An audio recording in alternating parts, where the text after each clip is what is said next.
Welcome back to Top 5 Choices. Today's video I am gonna do a detailed review and pick the top 5 best tablet under $500, 2021. After doing proper researches, we came to the conclusion that meets the best in terms of overall. Kindly leave a like if you find this helpful, and I'd appreciate if you subscribe to my channel and turn on post notifications if you haven't. We will be also providing affiliates link to purchase from Amazon. Kindly use to for best offers and purchase from anywhere in the world. We'll be back with more videos.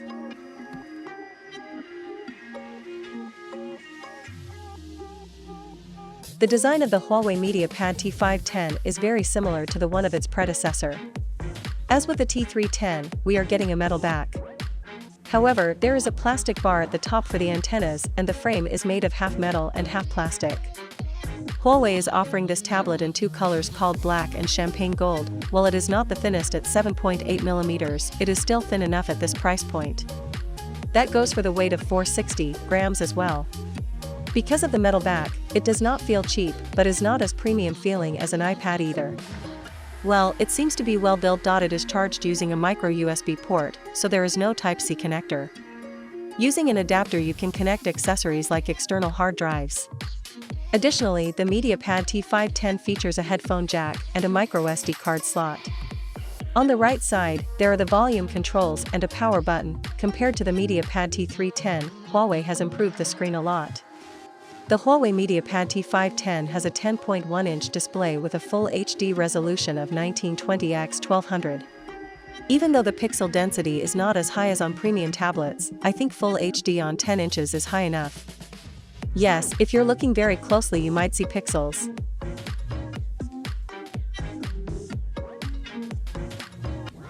The Yoga Smart Tab doesn't subscribe to the generic tablet aesthetic. Instead, it exhibits a thoughtful design language that's both sophisticated and practical, designed to be equally at home on the kitchen counter or in your hands. The Yoga Smart Tab sports a curved edge that gently bows out from the bottom or side, depending on how you hold it. It makes for a comfortable grip when holding the tablet in portrait mode and serves to create a solid base in landscape. While the tablet can be used in either orientation, its design lends itself best to landscape mode. The Yoga Smart Tab measures 9.5 by 6.5 inches HW and is 0.9 inches at its widest point. It weighs 1.28 pounds. When viewed in landscape, the top of the tablet is bare while the bottom is home to a retractable stand. A USB-C charging port sits on the left side while the power button, volume rocker, and headphone jack sit on the right. A pair of two JBL speakers are housed on either side of the rounded base. The back of the tablet is constructed out of aluminum covered with a soft touch acrylic finish and Lenovo's Yoga logo in the middle. The base and attached kickstand are gunmetal gray. There's a small hole where the camera and release button peek through that can also be used to hang the tablet. The tablet is powered by a Qualcomm Snapdragon 439 chipset with 4GB of RAM. There's 64GB of eMMC storage on board, of which 50GB is available out of the box. You can add up to an additional 256GB of external storage via a microSD slot that is cleverly hidden behind the kickstand.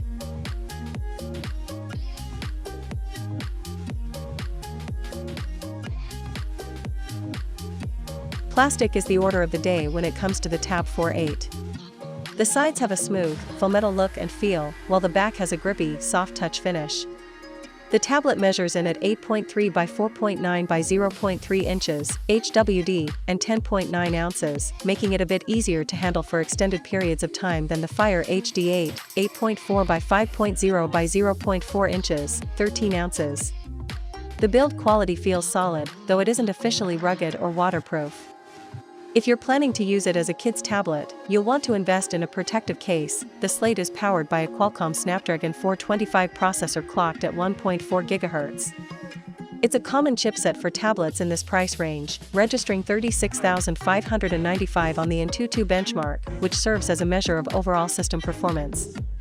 That's a bit less than Snapdragon 617 powered Verizon Ellipsis HD8, 45,684, but better than the Acer Iconia 1/8's MediaTek 8163 processor, 34,184. Benchmark numbers aside, the Tab 4.8 has 2GB of RAM, making it feel relatively fast compared with the Fire HD8's 1.5GB.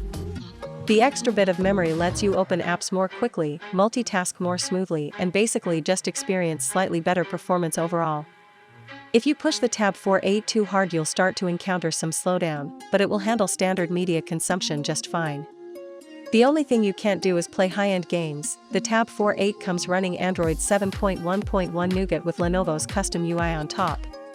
Visual modifications are minor, with the lock screen and app icons appearing a bit different, but everything else remains close to stock. There's not much in terms of added features, but you do get Dolby Atmos software enhancements, which gives you customized profiles to tweak the audio quality of music, games, and video.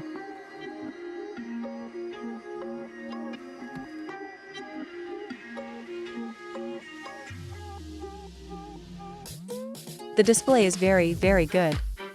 It measures 10.4 inches across the diagonal and boasts a better than full HD resolution of 2000 by 1200 pixels. It's by far the best screen I've seen in the entry-level segment for tablets. I found it a joy to use day in and day out. It was bright, clean, and colorful, with sharp text and clear icons. The display is great for watching movies and TV shows. Samsung put together some excellent hardware here. The Galaxy Tab A7 has a metal chassis with all the trimmings. In addition to the roomy display, you've got 4 speakers, USB-C for charging, a headphone jack, and a microSD slot that accommodates memory cards up to 1 TB. It's nice that it comes in 3 colors, which is more than most tablets in this class. Further, Samsung has some first-party accessories for it, such as a folio case, that complete the experience. Processing speeds are above average for this class. The tablet includes a Qualcomm Snapdragon 662 processor with 3 GB of RAM. This combination was hardy enough to power the tablet through most tasks with ease. Everyday activities such as email, browsing, YouTube, and social networking didn't tax the tablet at all.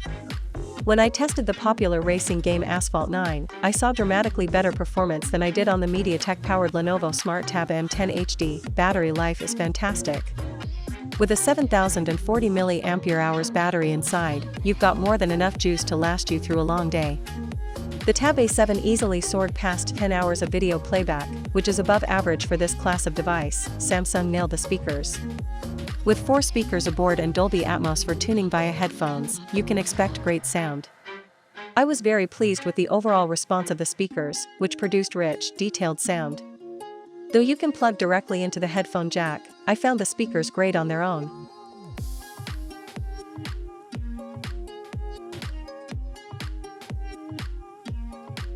Lenovo designed and built a solid piece of hardware with the Lenovo Smart Tab M10 HD. The 10-inch screen makes for a sizable device. Its aluminum chassis is strong and feels good. You've got plenty of amenities too. Lenovo gave the Smart Tab M10 HD a USB-C port for charging and a tray for microSD memory cards to allow for expanded storage, up to 256 GB.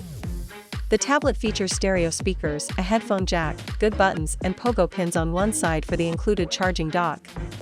The dock is sturdy and holds the tablet at a decent angle for watching content while it charges. Though it's not adjustable, the screen technically packs high-definition resolution at 1280 x 800 pixels. The pixels are good-sized and the screen is fine for everyday use. It looks a lot better than the same resolution 8-inch display of the Amazon Fire 8 HD Plus tablet. It's plenty bright and not overly reflective. I found I was able to use it in bright spaces without any visibility issues. Lenovo did a commendable job with the Kids software. Whether you choose to activate the Kids software at launch or with the dedicated app, the Google Kids Space software has child-focused content preloaded. This also allows kids to customize their experience and while parents maintain control over screen time, daily limits, and more. The one roadblock is that your child has to have a supervised Google account, which not every parent will want to create.